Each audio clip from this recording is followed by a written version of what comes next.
I want you all to close your eyes for a moment. Imagine being free. Imagine being home. Take a deep breath in, and as you exhale, open your eyes.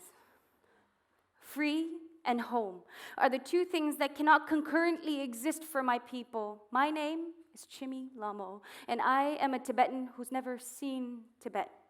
Born stateless in foreign lands, displaced, forcefully raised in separated families. Growing up, I always wondered what home would look like. But after the occupation of my country, Tibet, in 1959 by the Chinese government, 80,000 and more Tibetans fled our homeland, following His Holiness the Dalai Lama into exile. You know, nowadays I see these pictures of Tibet and these paid tours. Of course, you need a Chinese visa and a tour guide. But you know what?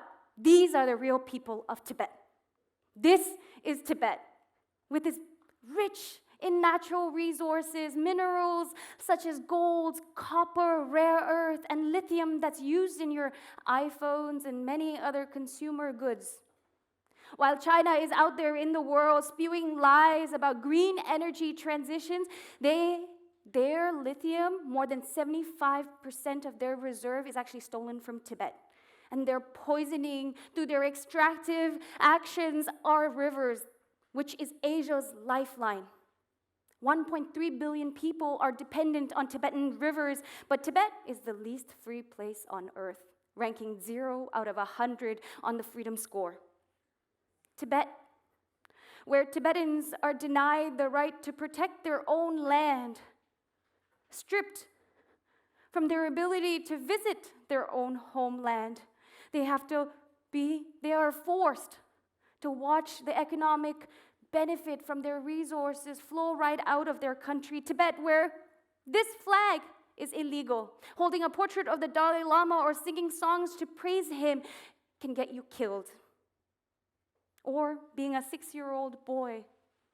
The Panchen Lama, just 3 days after he was recognized, him and his whole family went missing in 1995. It has been 30 years and 9 days exactly right now that he's still missing. Tibet. Despite China's occupation and the transnational repression here, even in exile, they could not shut our generations and generations of resistance up. So what are they doing now? They're stealing our children. 1 million Tibetan children.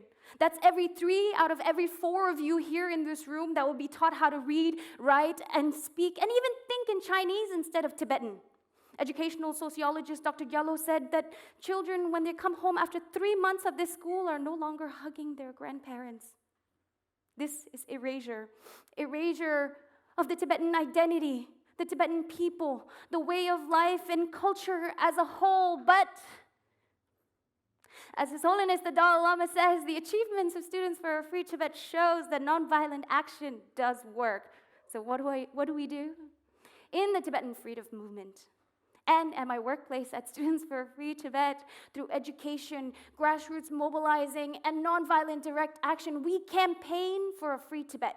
We raise the cost of occupation by throwing phenomenal actions such as this, throwing a 10-meter banner to Xi Jinping's face and his motorcade, saying, "Dictator Xi Jinping, your time is up. Free Tibet." How do we do this? How do we do this? We do this by training a new generation of young leaders, because we're not just the leaders of tomorrow, we're leaders of today. We are the ones that we've been waiting for. And so despite all that the Chinese government tries to do to silence us, just in 1 year, last year in 2024, we trained over 530 young activists. We opened 22 new chapters, over 100 news sources, top of the world news sources was sourcing us and our work. Because us Tibetans and these amazing freedom fellows that I had the pleasure of spending this lovely special year with, for us, giving up is not in our vocabulary. It's been 66 long years since my people have been home. But now, I don't just imagine a free Tibet with my eyes closed. You know why? Because through unity, just unity, discipline, and planning, and this community, I know that soon we will all be free and home. Free Tibet, Per Gello.